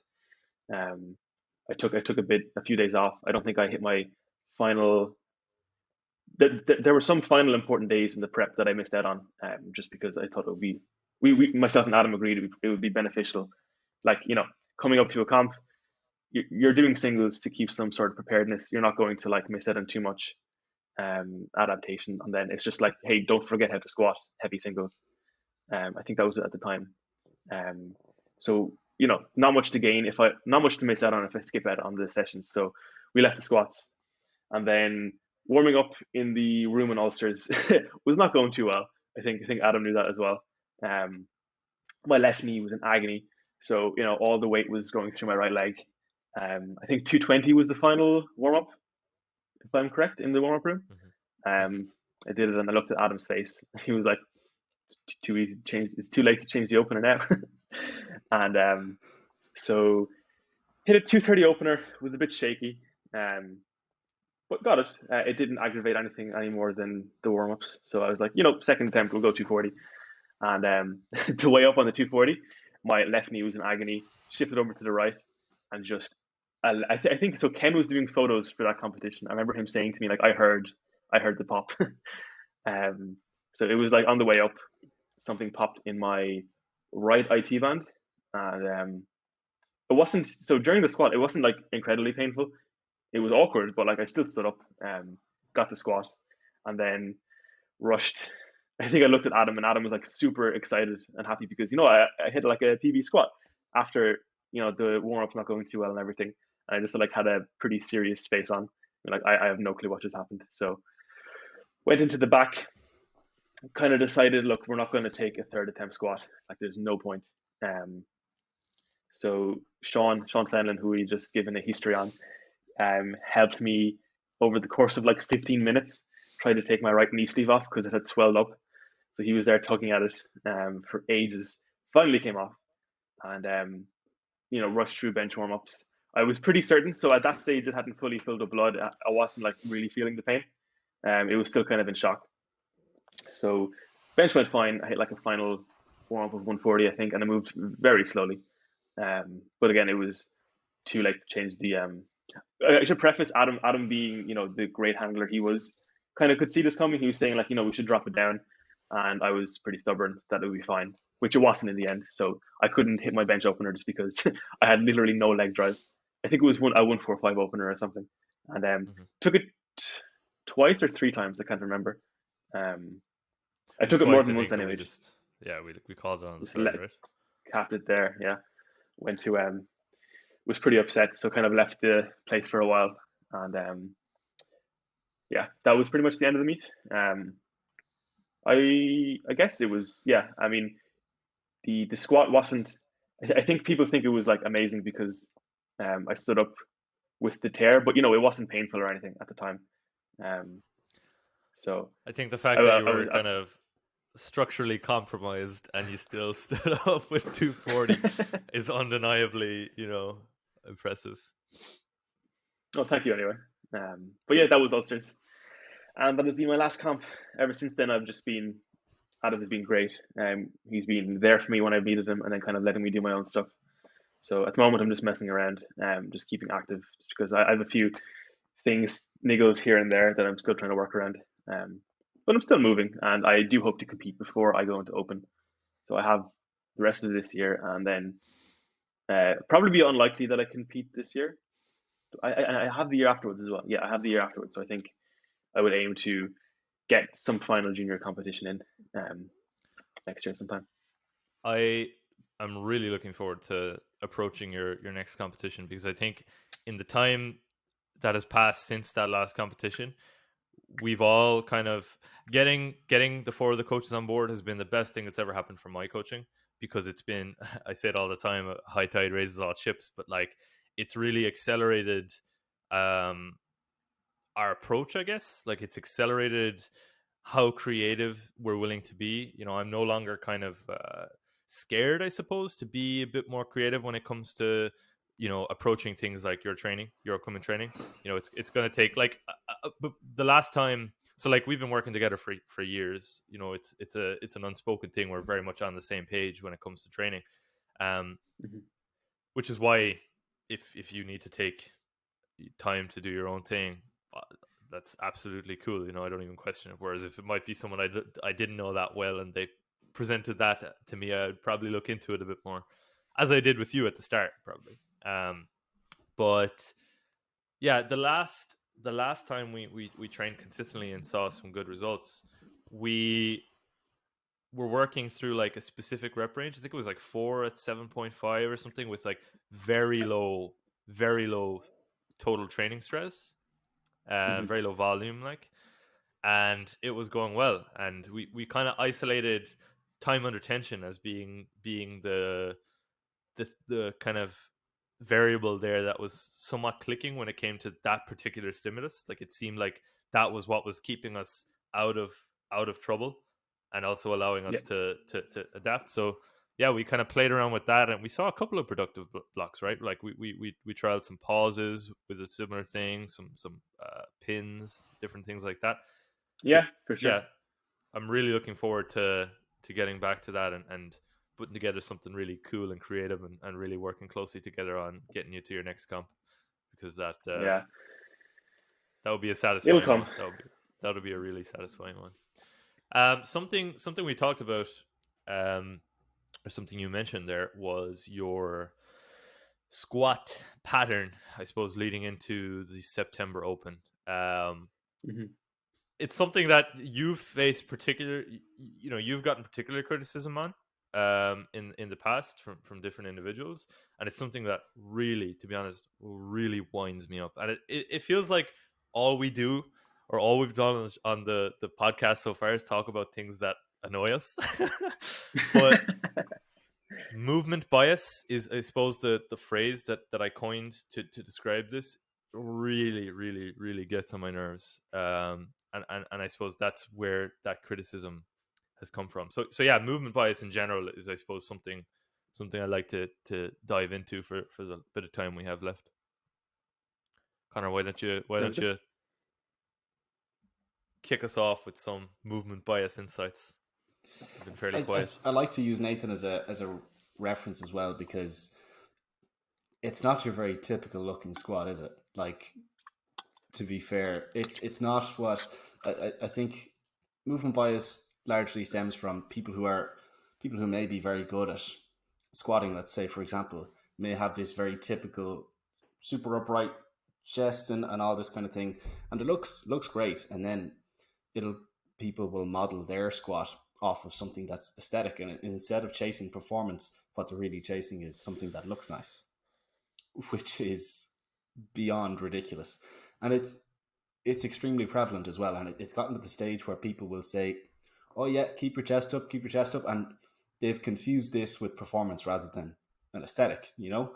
And what I love about Nathan's squat in particular is that he's very bent over, using his back and his hips, using his strong points in a way that he can move a large amount of weight, and there's no going against it. Like, he's moving a lot of weight, and we've had people talk shit only online. Nobody will ever say this in person, because their opinions and their arguments are just so paper thin. But they'll always say, "You're gonna hurt your back, man. What are you talking about?" These people always seem so concerned for your back and your spine, despite them clearly having none, as I've said recently. But I just think it's so funny and so fucking ridiculous. You know, it's movement bias is trying to pick out faulty movement patterns because they don't fit your preconceived notion of what's efficient or not, and it's Yeah, absurd. yeah. It's a weird thing for like a coach and an athlete to deal with, because I guess if the athlete is like fairly new and say this is like done in person, they mightn't say it to the coach, or they mightn't, bring it up. They might just change things based on what someone has said to them. Whereas for a coach, it's completely different. Like, it's just so annoying. Like, you've spent, like, given how long you've had the athlete, you could have spent like months, years, even, like, going through different things, see what works, what is consistent, what has gotten this person stronger, and then, like, just on the basis of how something looks, someone will try and, like, uproot years of work. Which, as I said, it's more annoying for the coach. Like, as an athlete, people tell me like my squat looks weird the whole time. Like, I'm not at risk that I'm going to try something different because someone says it, and not like say to Adam, like, I've been training for years. But yeah, as a coach, just to have that happen, I'd say it's incredibly annoying. I think having the pain experience as well is nearly a positive thing in that regard, because you're like, well, I'm not going to change my squat just because you say it. Number one, because that's stupid, and number two, because this is the only way I can squat without pain. In a weird way, yeah, pretty much. That's like something to fall back on. It's like, well, I'm not going to do that because that hurts, and nobody can argue with that. Absolutely. Whereas if you say, well, this is my efficient way of squatting, people will fucking argue with that all day long. But if you say this hurts doing this way, people they can't say anything. I should tolerate this pain just to make you happy, to squat in a way that pleases you. Fuck off. People seem to often, like, people, and kind of a branch off from this conversation is like instances where people will take like a weird pride in really arbitrary things, like, I pause my squat for 2 seconds longer than you, or random things like that are kind of like totally auxiliary to powerlifting. Like, at the end of the day, when you get on the platform, you're doing three things. You're squatting, you're bench pressing, you're deadlifting through a competition rule set as much weight as you possibly can. You know, that's the ultimate goal. You know, now what often people misunderstand what we're saying for, or they think that what we're saying is that like all movement patterns are okay, even ones that are clearly bad. Like there does exist bad movement patterns. There does exist movement patterns that are incorrect. There does. You know, that's not what we're saying here. What people forget is there are fundamental markers we're looking to satisfy when it comes to movement. On the squat and the deadlift particularly, as I said actually yesterday in the group chat, the one marker that really is important is that the bar is moving up and down through as close to a straight line as possible. I think we all agree on that, right? Beyond that, the actual aesthetic of the lift itself is totally individual dependent. Like you're dealing with people who have different length limbs, who have who are built in totally different ways, who are totally different proportions. How do you expect every single person to move this predetermined way? It just makes no sense. Now, on top of that, I would never teach a beginner Nathan's squat pattern. I would never grab a beginner and be like, "See this guy? This is how you need to move." I wouldn't. Nathan. I wouldn't teach a beginner my squat pattern. I wouldn't teach a beginner. I definitely wouldn't teach a beginner Connor's squat pattern. But just so like different, bro.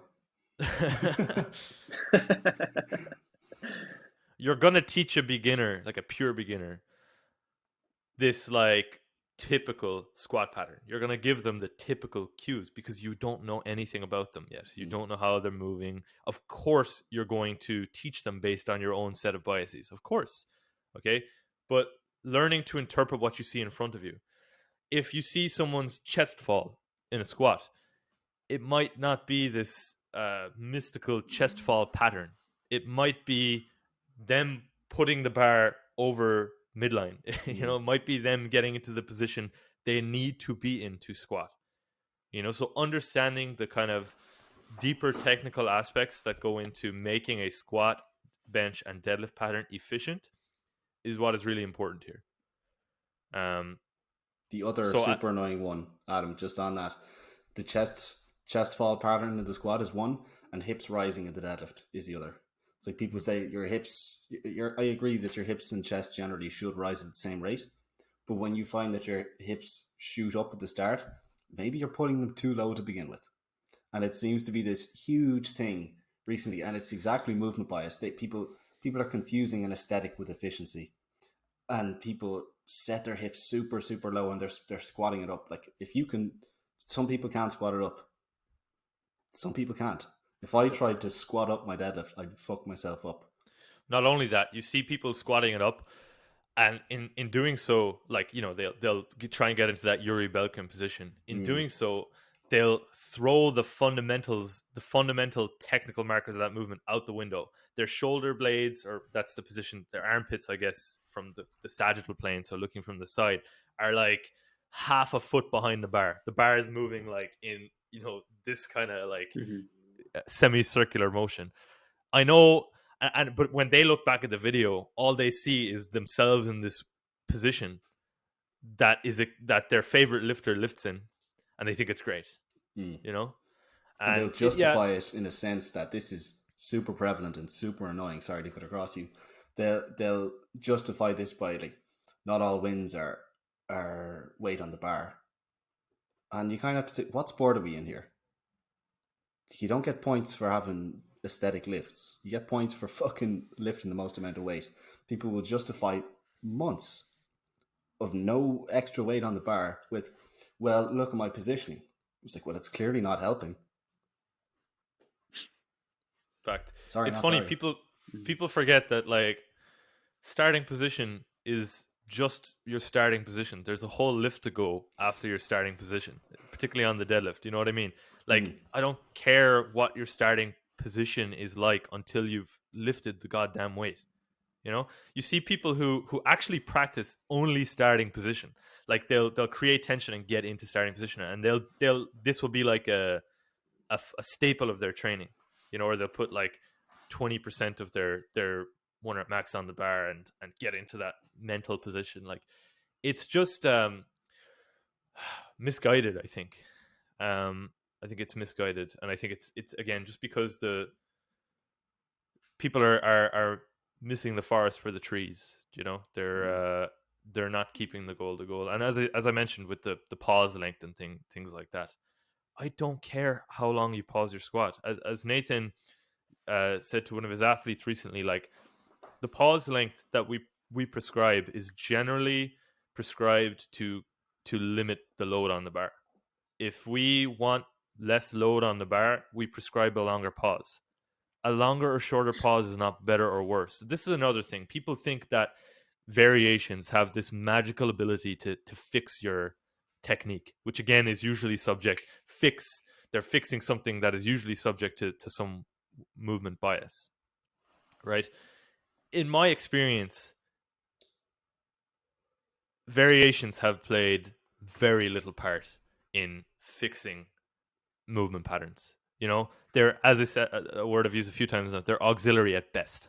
You know, understanding, knowledge, knowing what the goal is, communication with the coach. These are the things that create the foundations of training that we're looking to create, which are good, consistent, solid, repeatable, and unconscious movement.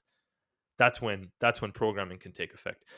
A movement being unconscious is one of the most important things ever. And the way you'll know this is watch any IPF live stream, okay, of any elite level athlete competing at like IPF Worlds, okay.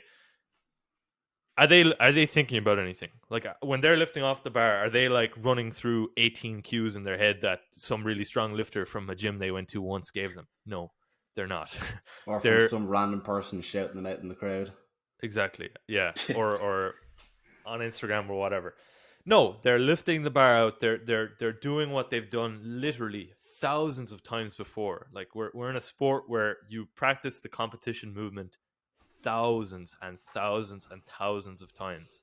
You know, you don't need to be conscious. The goal is to be unconscious. And I would even go so far as saying, like, even if there's a little bit of inefficiency in movement, I'd rather a little bit of inefficiency and pure confidence in your ability to lift than total efficiency but a lack of confidence and 18 cues going around in your head as you're lifting. Hypervigilance. Yeah, and as a result of hypervigilance, what's it called? Catastrophism. Catastrophizing. You know, things that could occur. Yeah, big time. That's my take. Yeah, no, I think. Yeah, I think especially with Yeah, I think especially with like social media, it was mentioned earlier, like people saying like this isn't an RPE 8 or say the pause thing again. Like, I think it's a hard situation because I think people posting training generally has some implicit statement of their strength. So when like you see someone saying, "Oh, here is a good RPE 8 single," and it's not what someone else would call an RPE 8, like there's some misunderstanding that like the person is claiming that they have this carryover to like max strength, because that's what the powerlifting world cares about. Or say like a pause squat, like say you hit a really good pause squat and its pause isn't as long as someone else's. There's some kind of miscommunication that like the person posting the pause squat is saying there is a definition of a pause squat which I am really good at, and it implies that I have this competition squat that's really high. Where like a pause squat is just like you're doing this for whatever the reason the coach has told you, like whether it's to have a second squat that you don't want to be a comp squat, whether you give them a specific timer on it to like, okay, maybe we need to lighten the load on this second day, then I will give you like, oh, do it for 3 count or something. But yeah, just in general, like it's just people post training generally for the sake of keeping logs, I think, just having things up there. You know, it's nice to see what your friends are doing as well. But yeah, I think it's an implicit claim to strength that gets on people's nerves, where it's like, no, that's not a real pause squat, or like that's not a real RPE 8. I think that's where the kind of problem lies. To me, it's a sign of like a weird amount of. I don't believe it's concern. I don't believe it's care for other people's health.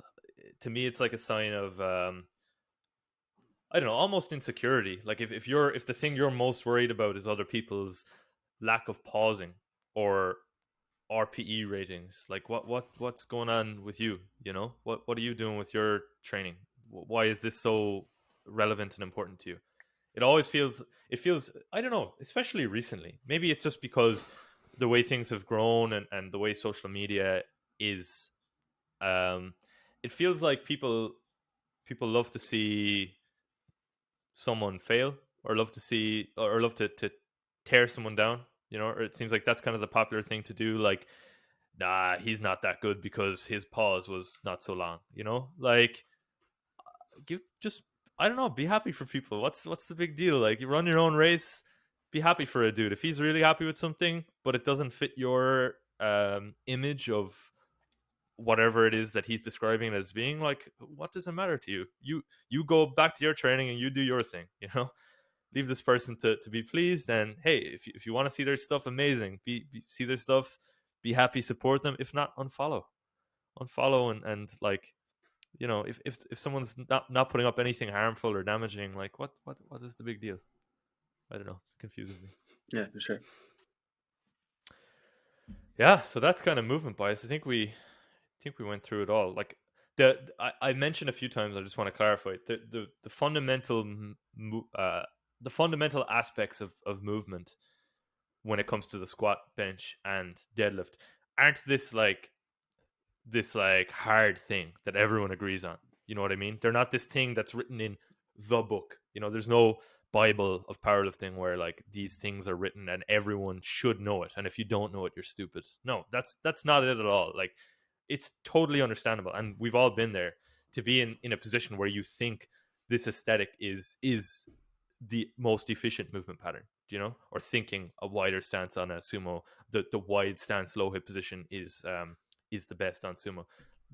That's not what it means. Like, this is just through our own experiences. We've come to realize that, hey, that's actually not that important. What's important is what I call the three pillars, which are when a movement is consistent, repeatable, and unconscious, and these technical markers that we among us have agreed to be correct. You know, people might disagree with what we think is important or correct, and that's fine. You know what I mean? But I just wanted to clarify that. There is a really good article that I think people should look at. It's on the RTS website. It's titled "The Autoregulation of Technique," and the idea is that, you know, as you go throughout your training history, your efficient or most optimal technique will reveal itself. You know, kind of like a bottoms up training program, that if you keep training, the variables that work for you will reveal itself, and if you follow these trails of athlete response, you'll find them. And they break down. They refer back to a previous article. I don't know what it was called or who it was from, but they break down factors to consider in the powerlifts as attractors and fluctuators. Attractors being things that need to be in place, generally because of the constraints of the sport and the federation, and fluctuators are things that can vary lifter to lifter. Let's say squat, for instance, attractors, that your 2 feet are on the ground, that your hands are on the barbell, and that you simultaneously flex your knees and hips until the crease of your hip goes below the top of your knee. The fluctuators are stance width, grip width, head position, degree of extension or flexion of your back, whatever. Like, there's things that can change and things that stay the same. For you and I in the IPF, your heels stay on the floor and bench.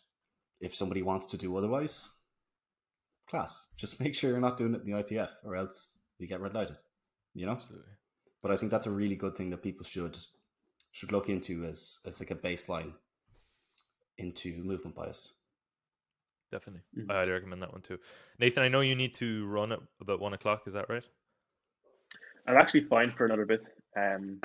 So if you wanna continue, that's cool. If you want to cut it here, that's also cool.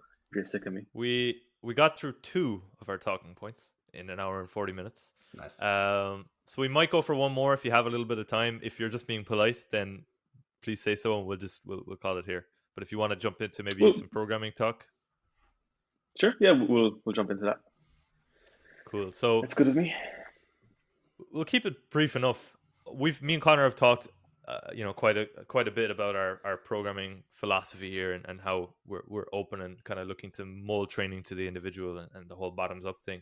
So we don't need to delve too much into the history, I don't think, of our approach. But something I really wanted to discuss. So you work with Kane Kavanagh Bear, is that right? Is that how you say it? I Yep. think it is. And Ryan McCann, and you've put Mhm. together some pretty cool training for them in recent blocks.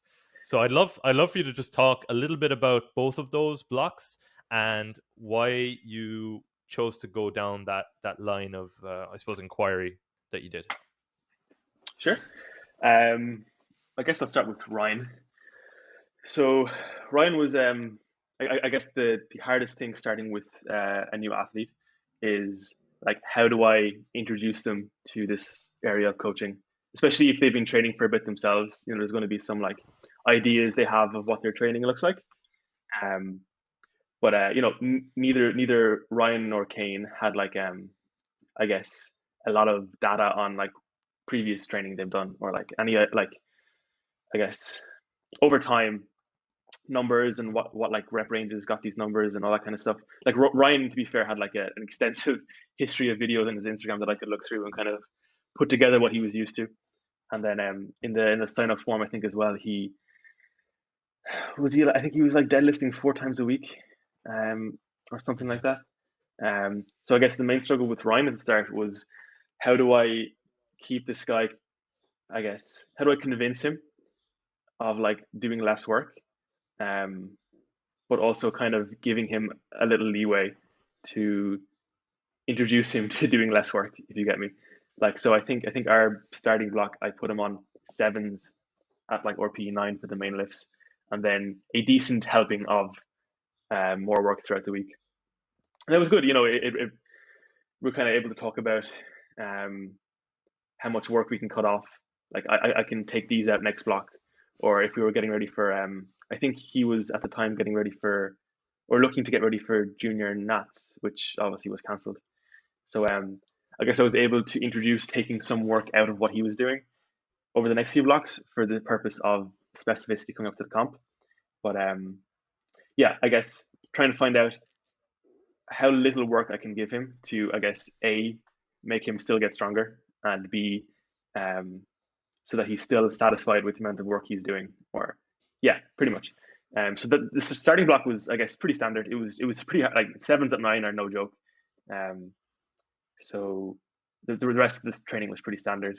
And then as time went on, I mean, it could have been a, I guess because the comp was going up, I have two options coming up. I have two options, to either do some exploration to see, you know, was this block actually relatively useful overall to what could work, or just continue with the same thing. So, you know, he did phenomenal in his first block, so I pretty much kept it the same. I didn't change too much. I just changed the rep ranges, and the same thing happened. You know, made similar progress, and I kept in the final block coming up to the competition, like, paused conventional deadlifts, even though he pulled sumo, mainly because they worked. It wasn't really any reason in particular. I think Adam mentioned it to me, just that it was interesting that I kept it in, because it's not something you usually see.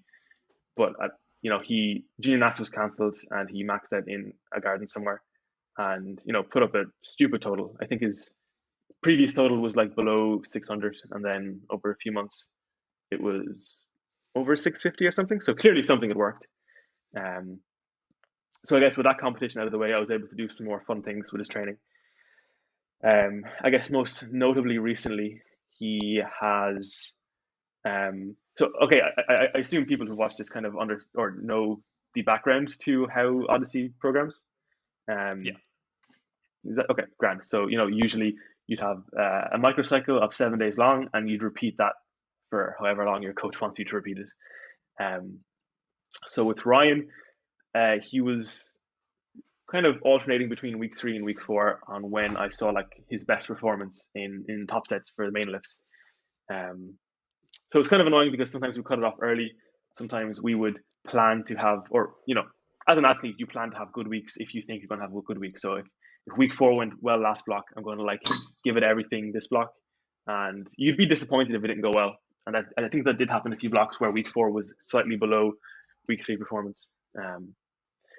So what we're trying at the moment, which is going like stupidly well, is I have extended it to a 14-day microcycle where I'm repeating this maybe 3 times. So he has triples in week 1 and singles on week 2. And I guess the relative intensities are pretty similar. So like, it would be 3 at 9 and then alternate that with say a 1 at 7.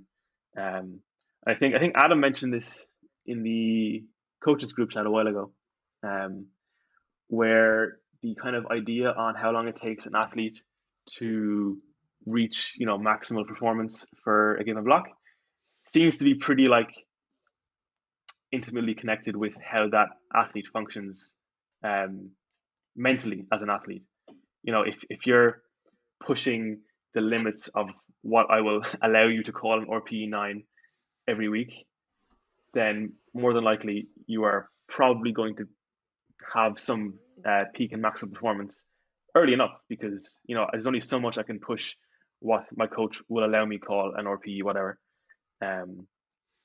So I think that, along with some other ideas I had, kind of led me to the idea of switching up training, alternating weeks, because I can't really focus too much on pushing triples if I have singles the next week. So I think that's something that worked particularly well at Ryan, because Ryan just pushes every set as far as he can. So which is a good thing and a bad thing, because he's incredibly committed to training and getting stronger, but at the same time will burn himself out if the situation allows it. So I assume that's what you meant by the interesting programming. Just the switch okay. from the 7-day microcycle to the 14-day microcycle. That's particularly cool to people who've never heard of anything like that. You mentioned, what's the goal behind doing that? Like, generally speaking, you kind of touched on it, but if I just asked you that question as a separate conversation, what would you say? I guess the primary goal was just he has no comps nearby. So if I had even a slight inclination towards something being changed and possibly working, then there's no risk. He's still training. He's still getting a stimulus. If it didn't go well, he's not going to regress. So it was more so just another box to tick, like this works or this doesn't work. And it seems to be working so far. I mean, the man pulled like his max pretty much for a triple the other day. And like that was a recent max as well. So again, it's one block. It doesn't really say a lot, but it just kind of leads me to maybe I'll continue this for another few months, with like slight variations in the inner setup, just playing around with the 14-day stuff. Kane is the opposite direction. So I guess Kane is newer to lifting, relatively speaking. So we kind of took a while. Our first block was like 7 or 8 weeks long, just kind of bringing it out. Adam actually had like a lot of input in Kane's kind of squats and deadlifts at the start, which kind of helped a lot. I think you noticed some things with his squat stance, which helped him throughout the first block at least, and he's kind of kept it ever since. So just touching on the movement thing, like as a newer lifter, you are way more likely to give them technique advice, because as you said, the auto regulation of technique, like they haven't had a chance to find what best suits them. So if you as a coach can make like an educated guess to a good starting point, because they're going to start somewhere, so you might as well guess at a good starting point technique wise, and then let that evolve over time. So Kane, I think the main contributions was just getting training regularly with like repeatable setups in squats and deadlifts and bench. I guess he was the first person I changed the microcycle length with. So his blocks were going on ridiculously long. Like obviously our first one was 7 or 8 weeks, more so because I had never programmed him before, so we might as well kind of delay it out to see what it looks like. So we fit like 2 similar comp stimuli in the same week. So I don't know if you want to call it like a 3.5-day microcycle or whatever, but generally we run blocks for like 3 or 4 weeks length now, and it's kind of weird because I guess he doesn't have a lot of variation in his training, and it's something that you might kind of turn your nose to or turn your nose up at, just because there's this kind of idea that variation has to exist. But Kane has had blocks where like he will only deadlift a sumo deadlift. He'll do it twice a week, and there'll be no variation between them. And his deadlift is doing just fine. If a variation is necessary in someone's training, it'll be quite obvious, or at least a marker. You'll see a marker for it, like, oh, this person isn't progressing. Like, I mean, that's kind of what you would look for to add variation, right? I mean, something isn't changing, they aren't getting stronger. Maybe they need something new, just to either wash out the response to the current stuff, or adapt in this different way. Whereas, yeah, that's why I think it's that aspect of Kane's training might be a bit weird, because, as I said, some of his blocks have literally just been comp movements, nothing else. And what he's doing at the moment is just pause stuff. So a while ago, I tried. What did we run? We ran because of the kind of limited microcycle length. So if you're cutting down microcycle length, you're kind of limiting yourself in terms of choices, because you have to repeat the same things, 3 or 4 days later. So we ran a block of pauses, and then we ran a block of comp movements. I think it was triples or fours or something, instead of having comp and pauses in the same block, which is what you would go to immediately. And it turned out well. So we're running the same thing with singles now, and it looks weird. I think Kane and Ryan only got shoutouts. I like my other athletes have boring training. Not that they're not getting super strong as well, because they're putting in a lot of effort, but they just have relatively boring training. It's the two Trinity lads who bopped over, who seem to be doing quite weird blocks, which you both have noticed, I guess. But it's going well. Yeah. It allows me to, I guess, experiment a bit, because I'm still quite new as a coach. I started in September of 2019, right before, a few months before everything shut down. But thankfully, people have been able to train somewhere or another, so I've still been getting somewhat of experience.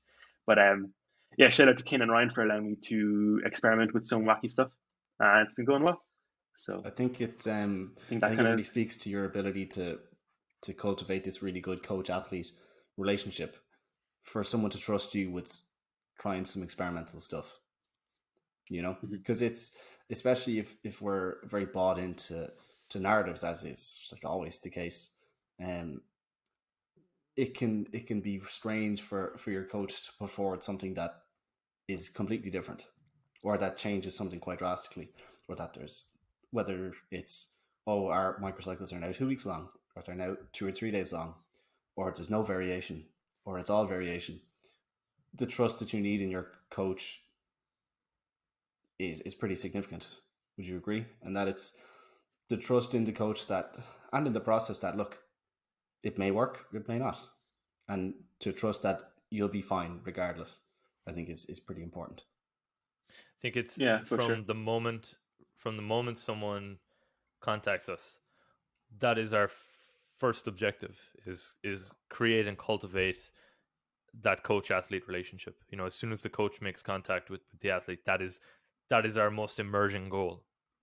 Beyond anything, beyond programming, technique, all that stuff, our most pressing and important issue is creating a connection with someone, that will allow us to then go on and do some of the things that, like, Nathan is doing. The reason, I chose those two blocks is because I think they highlight some of the freedoms that an approach like ours will give you, and if it nets you better results, like it is in those two cases, programming like that so far for Ryan anyway, I know it's only been one block, is working really well for him, particularly Kane, who's been running that kind of method for quite a while now, right? Has seen very good results. If he was, I suppose, gated by a more confining system, more confining, like, top-down approach that didn't allow you to test response as easily as our approach does, he might be leaving potential gains, so to speak, on the table. But this is only possible, as Connor mentioned, through a really good working coach athlete relationship. I'm sure the two lads will say that they consider you a friend first and foremost, you know. And I think 90% of people, obviously now given the pandemic, new signups, it's a bit maybe tougher to create that connection, just because you haven't put a face to the voice or to the words. Video chat is great, but it's not the whole package. But yeah, I think any of the people we work with would probably call us a friend on top of a coach, on top of someone that they're paying for a service. And that's by design, like we're all friendly people, which is great. And it makes it all, much easier. But it's really super necessary to create that buy-in and that trust that allows for us to explore certain kind of challenging territories, which are going to happen. They're built into the process. Absolutely. Well, there we have it. Boom. 2 hours. Just like that. I'd say we could probably go on for another. If we were to get to the rest of the stuff I have written down here on my little talking point sheet, I'd say we'd probably go on for another 2 hours, maybe 3. So we'll probably call that one. We'll probably call that one there. Connor, is there anything else you wanted to mention or talk about? No, I think we're all good. I think we've done very well to limit ourselves to 2 hours. Fact. Fact. So yeah, Nathan, appreciate it, man. Appreciate you taking some time out of your very, very, very busy, hectic, stressful schedule to sit here and chat shite for 2 hours. It's been a pleasure. It's thank you for taking me away from that for like 2 hours. It's you've done me a solid. Amazing. So thank you again, everyone, for watching. This was episode 5. I can't believe we're 5 episodes deep. Feels like we started yesterday. I really hope, like our chat about the history of Odyssey, I hope in 50 episodes time we can have a history of the Odyssey podcast chat. Just as a quick aside before I wrap things up, the two guys in front of me here, two of my favorite people to talk to on planet Earth. Really, really appreciate both of you. But anyone who's been involved in the history of Odyssey up to this point, I just want to say a big thank you. Really appreciate you. It's mad sitting here nearly coming on 3 years later doing a podcast and talking about these things as if they're ancient history. It's nuts. So feeling really appreciative, really happy. We're going to call this one here. Again, any comments, concerns, questions, anything, please contact us, comment down below, let us know. Please subscribe. That would be really great. And we will see you again within the next 7 days. Appreciate it. Bye-bye. All the best.